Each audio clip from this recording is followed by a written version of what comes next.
سورہ احقاف فرمانے والا سورہ احقاف صفحہ نمبر 813 پڑھی کیجیے۔ امیم حروف مقطعات میں سے تنزیل الکتاب من اللہ، اتاری گئی کتاب اللہ کی طرف سے، العزیز جو غالب ہے، الحکیم جو بہت دانا ہے۔ ما خلقنا السماوات، نہیں پیدا فرمایا ہم نے آسمانوں، والارض اور زمین کو، وما بینہما اور جو ان کے درمیان، یہ کیوں پیدا فرمایا، الا بالحق مگر حق کے ساتھ، واجل مسمی اور ایک مقرر مدت تک، ایک دن اس دنیا کو فنا ہے، والذین کفروا اور کفار، اما اس سے جس سے انذروا انہیں ڈرایا جاتا ہے، موردون روگردانی کرنے والے ہیں، جس بات کی طرف ان کی توجہ دلائی جاتی ہے مقصد کی طرف نہیں آتے۔ اب یہ جو آسمانوں اور زمین، آسمان اتنا بڑا کھڑا ہے، اتنی بڑی زمین بچھا دی ہے، اس کے پیچھے یہ تو ظاہر ہے نا، اس کے پیچھے ایک خالق ہے جس کی عبادت کرنی چاہیے۔ پڑھیے۔ اللہ تبارک و تعالیٰ فرماتا ہے، قل ارأیتم ما تدعون من دون اللہ، فرمائیے اے محبوب کبھی تم نے دیکھا ہے جنہیں تم پکارتے ہو، من دون اللہ اللہ کے سوا، کیا دیکھا ہے، ارونی مجھے بھی دکھاؤ اگر تم نے دیکھا ہے، ماذا خلقوا من الارض جو پیدا کیا ہے انہوں نے زمین سے، اے محبوب ان کو یہ بتاؤ اللہ کے سوا جن کو تم پوجتے ہو کبھی انہوں نے کچھ زمین سے پیدا بھی کیا ہے، ام لہم شرکن یا ان کا کچھ حصہ فی السماوات آسمانوں میں ہے کہ آسمانوں میں کچھ انہوں نے کوئی مٹیریل ڈال دیا کچھ حصہ۔ اللہ فرماتا ہے ایتونی بکتاب من قبل ھذا، لاؤ میرے پاس کوئی کتاب پہلے سے، اس سے پہلے، او اثارۃ من علم یا کوئی علمی ثبوت، اثارہ سے مراد ہے خط، کوئی ایسا خط لاؤ جس کے اندر لکھا ہوا ہو کہ رب کے سوا کسی کی عبادت جائز ہے، ان کنتم صادقین اگر تم ہو سچے۔ اے محبوب ان کو فرما دو کہ ایک گٹھلی نہیں ہوتی کھجور کی گٹھلی، اس کے اوپر جو چھلکا ہوتا ہے شاپر جیسا چھلکا، اللہ فرماتا ہے تمہارے جن کو تم پوجتے ہو وہ اس کے بھی مالک نہیں ہیں، گٹھلی اور اس کے اوپر چھلکا اس کے بھی مالک نہیں ہے۔ اب یہ بتاؤ کہ تم اس کے سوا کس کی عبادت کر رہے ہو، کون ہے تمہاری رہنمائی کرنے والا، کون ہے تمہیں اس کی طرف بلانے والا، کون ہے تمہیں اس کی طرف حکم دینے والا، کیا کوئی ہے ایسا جس نے زمین کو بنائی ہو یا آسمانوں میں کچھ حصہ ڈالا ہو، ومن اضل، وہ تعالیٰ فرماتا ہے ومن اضل ممن يدعو من دون اللہ اور کون زیادہ گمراہ اس سے جو پکارتا ہے اللہ کو چھوڑ کر، من لا يستجیب له ایسے کو جو فریاد قبول نہیں کر سکتا اس کی، الی یوم القیامہ قیامت تک، وہم عن دعائہم غافلون اور وہ ان کے پکارنے سے غافل ہے۔ وَإِذَا حُشِرَ النَّاسُ اور جب جمع کیے جائیں گے لوگ، کانوا وہ ہوں گے، لہم ان کے، اعداء دشمن، وکانوا اور وہ ہوں گے، بعبادتہم ان کی عبادت کا، کافرین صاف انکار کرنے والے، جب وہ ہوں گے ان کے دشمن اور وہ ہوں گے ان کی عبادت کا صاف انکار کرنے والے۔ وَإِذَا تُتْلَى عَلَيْهِمْ آیاتنا بَيِّنَاتٍ اور جب پڑھی جاتی ہیں ان کے سامنے ہماری روشن آیتیں، قَالَ الَّذِينَ كَفَرُوا تو کہتے ہیں کافر، للحق حق کے بارے میں، لما جاءہم جب ان کے پاس حق آ گیا، کیا کہتے ہیں کافر، ھذا سحر مبین یہ جادو ہے کھلا، یہ کفار کا قول ہے۔ ہم یقولون افترا کیا وہ کہتے ہیں نبی نے خود اس کو گھڑ لیا ہے، کل اے محبوب فرمائیے، ان افتریتہ اگر میں نے اس کو خود گھڑا ہے، فلا تملکون لی من اللہ شیئا تو تم اس طاقت کے مالک نہیں مجھے اللہ سے چھڑا لو بالکل، اگر میں نے اس کو گھڑا ہے تو تم مجھے چھڑا نہیں سکتے۔ ہوا اعلم بما تفیدون فی وہ خوب جانتا ہے جس چیز میں تم مشغول ہو، کفا بھی شہیدم وہ کافی ہے بطور گواہ، بینی میرے درمیان، و بینکم اور تمہارے درمیان، وہ اللہ گواہی کے اعتبار سے کافی ہے، وَهُوَ الْغَفُورُ الرَّحِيمُ اور وہ اللہ کافی نہیں بہت بخشنے والا ہمیشہ رحم فرمانے والا ہے۔ کل تبارک و تعالیٰ فرماتا ہے، کل ما کنت بدعا من الرسل آپ کہیے میں نہیں ہوں کوئی انوکھا رسول، میں کوئی انوکھے پیغام نہیں لے کے آیا، میں وہی توحید کا پیغام لے کے آیا ہوں۔ وما ادری، اور میں نہیں جان سکتا، ما یفعلو، کہ کیا کیا جائے گا، بھی میرے ساتھ، ولا بکم، اور کیا کیا جائے گا تمہارے ساتھ۔ یہ آیت نا جتنے دوسرے ہیں ان کے لیے ایک نکتہ بن جاتی ہے۔ دیکھو جی، رسول اللہ تو خود فرما رہے ہیں مجھے اپنا نہیں پتا نہ تمہارا پتہ ہے، تو پھر کیسے کوئی کسی کی شفاعت کرے گا؟ یہ وہ کہتے ہیں۔ اس کے کچھ جواب ہیں، قرآن سے ہی جواب۔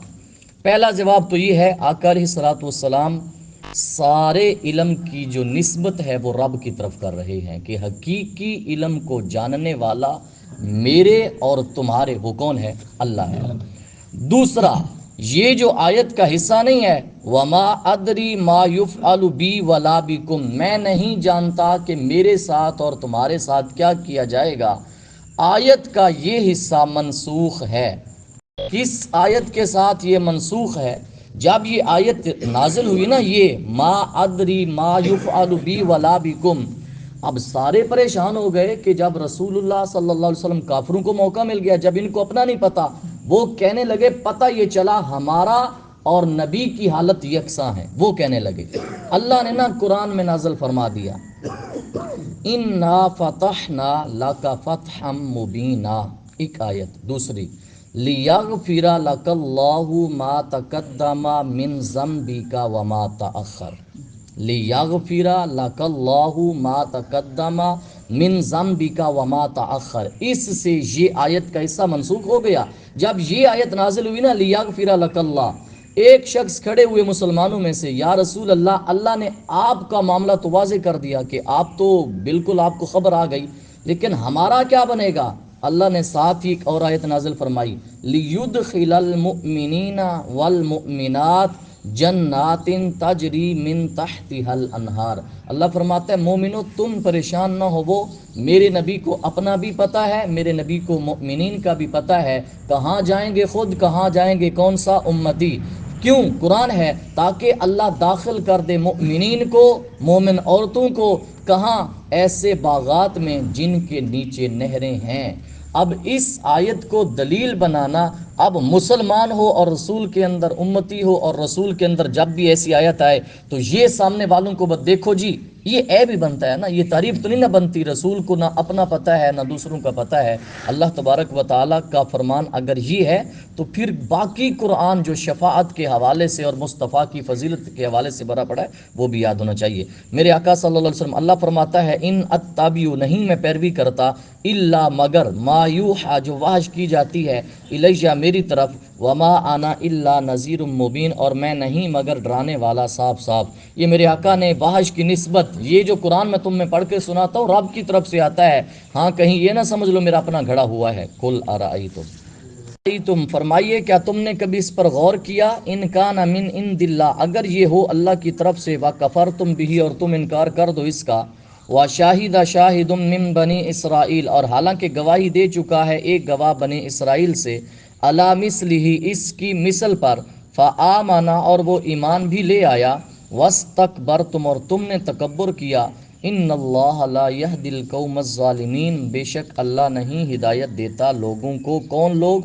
جو ظالم ہیں۔ اب حدیث پاک کے اندر آتا ہے، بخاری کی حدیث پاک ہے، میرے آقا صلی اللہ علیہ وآلہ وسلم کا فرمان علی شان سنیں۔ ایک صحابیہ ہیں، صحابیہ کہتی ہیں جب انصار صحابہ اور مہاجرین میں قرعہ اندازی ہو رہی تھی کہ مہاجر صحابہ کو کون لے کے جائے گا، قرعہ اندازی، ایک عورت صحابیہ کہتی ہے ہمارے حصے میں حضرت عثمان بن مظعون تشریف لائے، ہمارے حصے میں، یہ انصاری صحابہ ہیں، کہتی ہیں وہ حضرت عثمان بیمار ہوئے ہمارے پاس، حتیٰ کہ ان کا وصال ہو گیا۔ جب وصال ہوا ہمارے پاس رسول اللہ تشریف لائے، جب رسول اللہ آئے تو میں یہ الفاظ کہہ رہی تھی، رحمت اللہ علیک شہادتی علیک لقد اکرمک اللہ۔ صحابیہ کہتے ہیں میرے منہ پہ یہ الفاظ تھے، اللہ کی رحمت ہو تجھ پر، میری گواہی تیرے بارے یہ ہے کہ اللہ تیری ضرور عزت کرے گا۔ یہ الفاظ ہیں، میرے آقا نے سن لیا، میرے آقا نے فرمایا وما یدری، کہ تجھے کیسے پتہ چلا ہے کہ اللہ نے اس کو عزت سے نواز دیا ہے؟ دیکھو یہ تو ایک اپنا نظریہ ظاہر کر رہی تھی. میرے آقا نے سوال کیا تجھے کیسے پتا چلا ہے کہ اللہ نے اس کو عزتوں سے نواز دیا ہے؟ اب صحابیہ کہتی ہیں، عرض کرتی ہیں، یا رسول اللہ لا ادری، میں نہیں جانتی، میرے ماں باپ آپ پہ قربان ہو جائیں. تو میرے آقا صلی اللہ علیہ وسلم نے فرمایا فقد جاءہ الیقین من ربی، فرمایا موت تو آ گئی اور میں بھی امید کرتا ہوں خیر کی، میں بھی امید کرتا ہوں ان کے بارے خیر کی. لیکن جملہ سنیں، یہ بخاری کی حدیث پاک ہے. میرے آقا صلی اللہ علیہ وسلم نے فرمایا میں رسول ہوتے بھی خدا کی قسم نہیں جانتا کہ میرے ساتھ کیا کیا جائے گا. کہتے ہیں اس وقت صحابیہ نے کہا فَقُلْتُ وَاللَّهِ لَا أُزَكِّي أَحَدًا بَعْدَهُ أَبَدًا، خدا کی قسم آج کے بعد کسی کو ان الفاظ سے نہیں پکاروں گی. جو الفاظ کیا ہیں کہ مجھے کیا امید سے یقین سے کہہ رہی تھی کہ اللہ نے تجھے عزتوں سے نواز دیا ہے. آپ نے فرمایا تجھے کیسے علم ہے؟ میں رسول ہو کر بھی نہیں جانتا. یہ بخاری کی ہے لیکن جواب وہی ہے جو قرآن میں ہے وَأَحْزَنَنِي ذَلِكَ. کہتی ہیں پھر یہ بات مجھے غمگین ہوئی کہ میں نے اچھے جملے بولے لیکن مجھے مصطفیٰ نے منع کر دیا. ہوا کیا؟ کہتے ہیں میں سوئی اور حضرت عثمان کو اپنی آنکھوں سے دیکھا خواب میں کہ وہ جنت کے باغات میں گھوم رہے ہیں. میں دوڑتی ہوئی آقا کی بارگاہ میں آئی، یا رسول اللہ میں نے یہ خواب دیکھا ہے. میرے آقا نے فرمایا ذاک عملہ، یہ عثمان بن مظعون کے عمل کا پھل تھا جو انہیں مل گیا ہے. یہ ایک خواب تھا. ہمیں کس نے یہ اجازت دی ہے کسی کو جنت کی ٹکٹ دینے کی اور کسی کو جہنمی بنانے کی؟ رب جسے چاہے گا اپنے فضل سے جنت عطا فرمائے گا. ہمارے ذہن میں وہ ہونی چاہیے. ایک شخص نے کہہ دیا تھا کسی کو جہنمی، صرف یہ تانا دیا جہنمی، اللہ نے اس جہنمی کو جنتی بنا دیا اور جنتی کو جہنمی بنا دیا. رب بڑا غیور ہے اپنے معاملے میں. لہٰذا یہ الفاظ کہ تجھے عزتوں سے نواز دیا گیا ہے، ماضی کا صیغہ، میرے آقا نے اس سے بھی منع فرمایا ہے. دعا ہے اللہ تبارک و تعالی ہم سب کو مغفرت